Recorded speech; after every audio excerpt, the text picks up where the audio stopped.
The gunshot cracked through the crisp dawn, shattering the stillness of my family's 200-year-old ranch. I staggered back, pain searing my side, my hand clutching the warm, wet stains spreading across my shirt. My knees buckled, and I hit the dirt hard. Through the haze, I saw Victor Hayes, the HOA president, standing yards away, his pistol still smoking, his face twisted with panic and defiance. "You should have signed the deed, old man," Victor spat, his voice trembling. My vision flickered, but I could still make out the ancient cedar my great-great-grandfather planted when he carved this ranch, Heritage Hollow, out of the Texas wilderness in 1825. The horses whinnied, the cattle lowed in their pens, stirred by the chaos. Victor glanced around, sweat beading on his brow, then snatched the forged property transfer papers that had fallen from my coat. "Keep your mouth shut," he growled, stuffing them into his jacket. "No one will believe a stubborn fool like you." My world spun. Heritage Hollow, my family's legacy, was slipping away. I'd faced land grabbers, floods, and droughts, but never imagined I'd be betrayed by a neighbor. I tried to yell, but my voice was a rasp. As Victor fled to his SUV, leaving me bleeding, the tires crunched on the gravel drive. Someone was coming. 6 months earlier, it all began with a letter from the Pine Valley Homeowners Association. Heritage Hollow wasn't under their control, it predated Texas's statehood. I chuckled and burned the letter, dismissing their mandatory membership nonsense. That was before Victor Hayes arrived. Victor, a city slicker in polished suits, bought a sprawling lot nearby and crowned himself Pine Valley HOA president. At first, I ignored his letters and visits. He'd flash a fake smile, offering to buy my ranch. "Retire to Florida, Mr. Harlan," he'd say. "Why slave on this dusty land?" I'd laugh and slam the door. But Victor didn't take rejection well. The harassment started small: sliced fences, severed water lines, cattle freed at midnight. Victor would appear, feigning concern, hinting that selling would end my troubles. When I refused, he escalated with fake citations, claiming my historic ranch violated HOA rules. The county confirmed it was all lies. Heritage Hollow was untouchable under heritage laws. Still, Victor persisted. One night, I found a "for sale" sign stuck on my driveway. Furious, I confronted him at his mansion. "Stay off my land," I warned. He smirked. "You're not as safe as you think, Harlan." Days later, gunshots peppered my barn. Sheriff Cole, a good but overworked man, found no evidence. Victor's allies on the county council shielded him. The news tightened. Heritage Hollow wasn't just land, it was my blood, my history. My ancestors survived wars and hardship to build it. Surrendering wasn't an option. That led to the morning Victor shot me. As I lay bleeding, the sound of tires grew louder. My body screamed, but I clung to consciousness. Boots hit the ground. "Mr. Harlan," a voice shouted. It was Deputy Nate Brooks, young but honest. He sprinted over, pressing his shirt to my wound.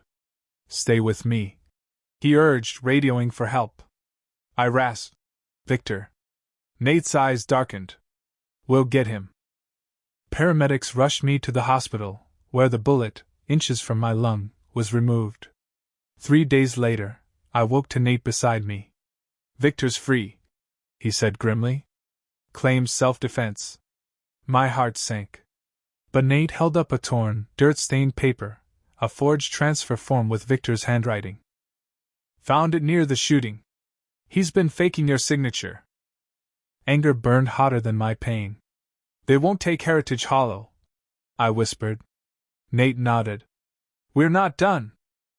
Days later, as I recovered, a shadow slipped into my room at midnight. A syringe glinted in their hand. Pretending to sleep, I waited until they leaned over my fore, then knocked the needle away with a tray. "The intruder, advance," Victor's lackey cursed. We grappled until Nate burst in, cuffing him. "Attempted murder," Nate snarled, dragging Ed out. The next morning, Nate brought news. Ed confessed that Victor paid him $5,000 to kill me.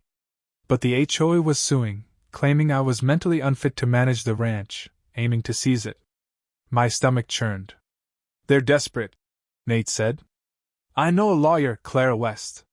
She's tough. You in? I met his gaze. Always. Clara, sharp and fearless, vowed to countersue for fraud, attempted murder, and harassment. While she built the case, disaster struck.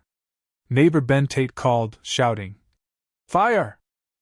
Your ranch!" I tore out my .4 and raced with Nate to Heritage Hollow. Flames devoured the barn.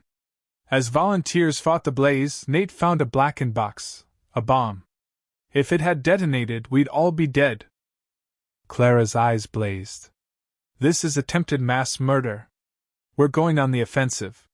The town rallied after a packed town hall where Clara exposed Victor's crimes. Neighbors shared their own stories of his threats. The tide turned. Pine Valley's people, ranchers, shopkeepers, stood with me. But Victor wasn't done. One night at Ben's, fake deputies in cheap badges demanded my arrest. Ben fired a warning shot, giving me time to flee. I ignited a fuel drum, creating a fiery distraction. Nate's real deputies arrived, arresting the imposters. "We've got Victor's hit squad," Nate said. By dawn, Victor's property was raided. The news exploded. HOA president tied to murder plot, arson, bombing. Victor's empire crumbled. Clara's lawsuit, backed by evidence and witnesses, crushed the developer's eminent domain ploy. In court, I told my story. The jury's unanimous guilty verdict awarded $7 million and a permanent injunction protecting Heritage Hollow. That night, Pine Valley celebrated. Banners flew, music played, and neighbors danced. Clara teased, "Write a book, Surviving an HOA War." I laughed, feeling free. On my porch, under the stars, I whispered thanks to my ancestors. Heritage Hollow endured. But a sleek car arrived.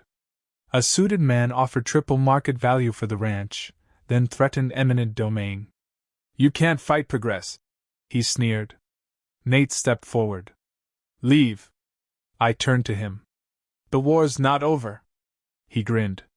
"Good. We're ready." What do you think? Was Victor's greed justified, or was my fight for Heritage Hollow worth it? Share your thoughts below.